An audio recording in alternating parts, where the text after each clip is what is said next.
Your bones are scraped clean by the desolate wind. Your vault will now surely die, as you have. The tone of the first Fallout is very dark and bleak, even depressing at times. This is in large part due to certain aspects of the game like the expository dialogue, the industrial art style and the overly gruesome death animations. The game's soundtrack, however, is the major defining factor in what makes Fallout the darkest entry in the series to this day. In this video, I will explain why, in my opinion, the music of Fallout is what makes the game succeed in its tone.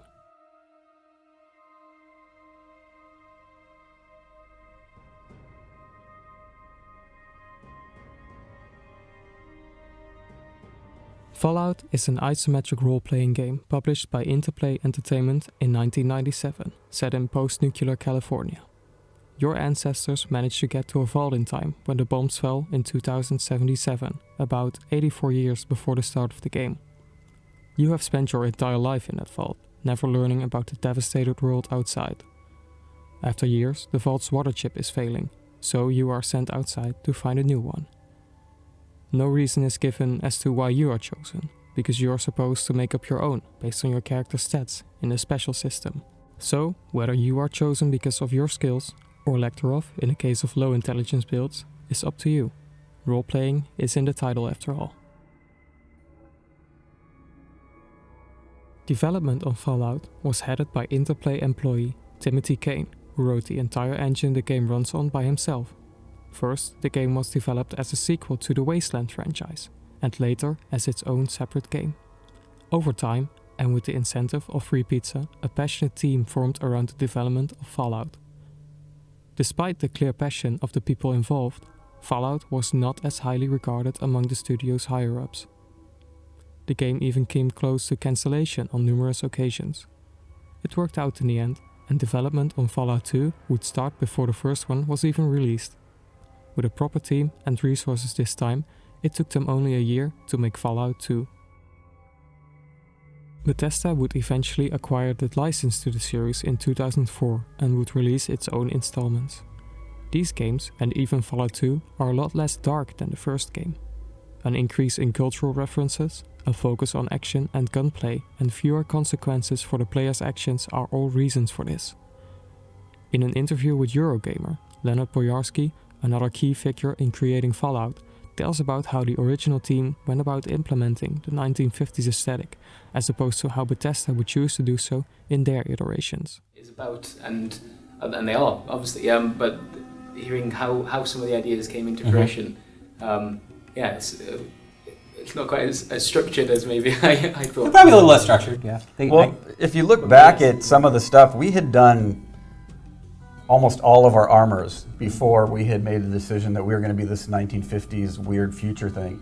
And that's another weird little detail about it that I think is different from how we were implementing Fallout than how some of the later games were implemented. We had this weird kind of more nuanced thing about it was the 50s style never died, but it was definitely the future, where some of the later games seem to be much more in that time period as well. Even though it's the future, it still has that. We were we advanced to the future, but the stylistic remnants were still there. To learn more about the development of Fallout and its follow-up, Fallout 2, I highly suggest you watch the full interview with the developers by Chris Pratt for Eurogamer. A link to that video will be provided in the description of this video. The implementation of the radio in Fallout 3 changed the way music plays a role in the franchise. We went from the very present ambient music to a more goofy approach. It turned out to be a good choice by Bethesda, however. The post-World War II songs have been an iconic factor in every game since Fallout 3. It should also be noted that ambient music is still present, with Fallout New Vegas even including some tracks from the first two games. Before we continue on to the soundtrack of Fallout 1, I'd like to take a look at what exactly is ambient music. Ambient music finds its roots in the 20th century avant-garde movement. Eric Satie's elevator music is often mentioned as an example. In the middle of the 20th century, an American composer by the name of John Cage would heavily diverge from what was seen as proper music at the time. He did so by bringing in ethnic sounds in his music and even flat out creating seemingly random noise. His notable piece, 433, goes even further, consisting of no sound at all. He did this to show to his audience that silence is a perfectly fine form of musical expression. Moving on further in time, the godfather of the ambient genre, Brian Eno, wrote the following in the liner notes of his 1978 album Ambient 1, Music for Airports. Whereas conventional background music is produced by stripping away all sense of doubt and uncertainty, and thus all genuine interest from the music, ambient music retains these qualities. And whereas their intention is to brighten the environment by adding stimulus to it, thus supposedly alleviating the tedium of routine tasks and leveling out the natural ups and downs of the body rhythms, ambient music is intended to induce calm and space to think. The soundtrack of Fallout is a lot darker than Eno's Music for Airports, yet the definition set by Brian Eno does make sense in the context of the Fallout OST. Even though perhaps it won't give you a sense of calm, it sure gives you a space to think about the world of Fallout. The intro to the game perfectly highlights the vast differences in tone between the world before and after the bombs fell. On starting up the game, we get treated to an intro cutscene. We start with a broadcast of US soldiers committing war crimes in recently annexed Canada, followed by a call to action to support the boys and go buy war bonds. We zoom out and slowly we get to see the devastated remains of a city. During the intro movie, the song Maybe by the Inkspots plays. This song represents the old world. As we keep zooming out, the song starts stuttering and sounds further and further away as the TV shuts down. The screen fades to black, the droning music starts, and we get the iconic lines delivered by Ron Perlman. War never changes. His monologue is really the only information we get at the start of the game about the events that led up to the Great War.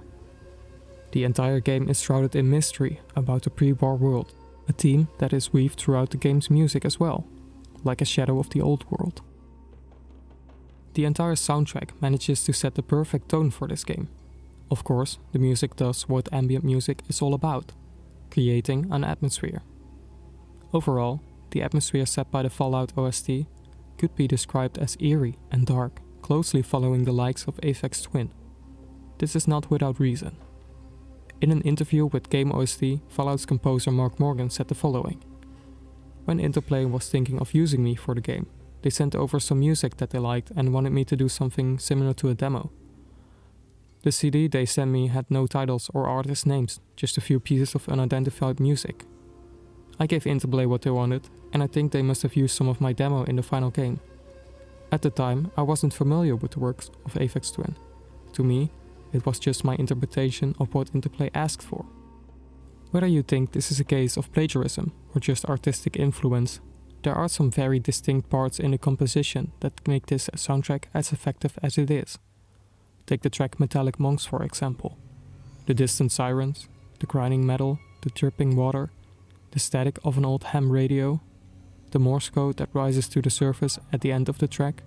All these sounds come together really well without any of them being overbearing. They all contribute to the context of the bleak Californian wasteland. Industrial junk, heard in Junktown, plays a lot with atmosphere. Behind the thrown-together walls of Junktown you are safe. As safe as you can get in the wasteland, that is. Because while you may be sheltered from the dangers outside, you'll find you should still be wary of the dangers inside the walls.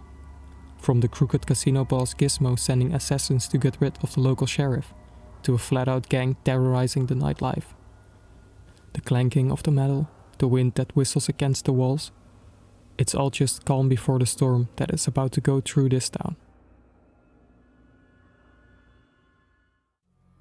Second Chance is an example of how the soundtrack makes use of ethnic influences. This track plays in Shady Sands, one of the earlier settlements you'll come across during your playthrough. Together with the noise of a busy market square, it evokes a sense of life. On the surface level, this would suggest to the player that this location is more inhabited than the vast empty desert they are used to by now. It could also, like the sirens and Morse code in Metallic Monks, remind the player of the world that was lost.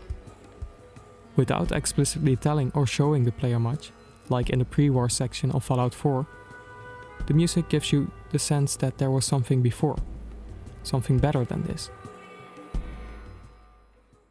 Those themes are again heard in the track Vault of the Future, which plays while the player is in Vault 13, their home.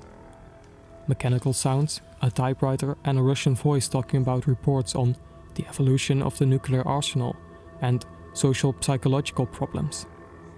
It sets the backdrop for your fight against the giant rats in the cave outside Vault 13, and also for your return to the vault after finding the water chip.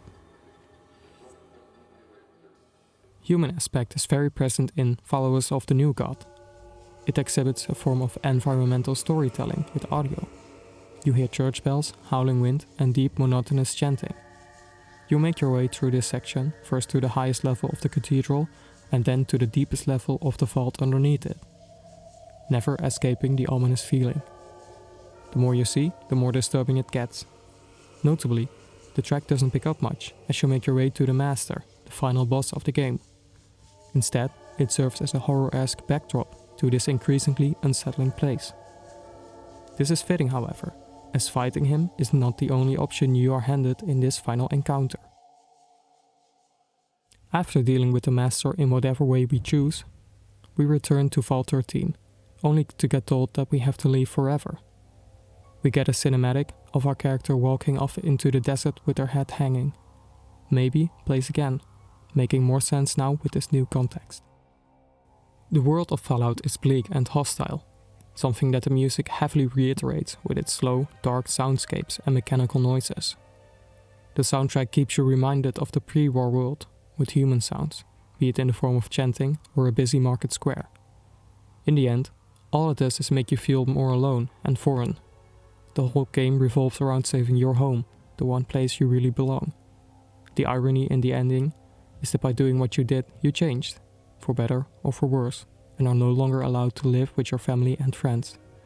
The wasteland has changed you, like everything and everyone you have come into contact with during your story. Although maybe not physically, you are now a mutant to your fellow vault dwellers. As you walk off into the desert, the sound of the old world seems further and further away. Life goes on in the wasteland, but it will forever be the shadow of the old world.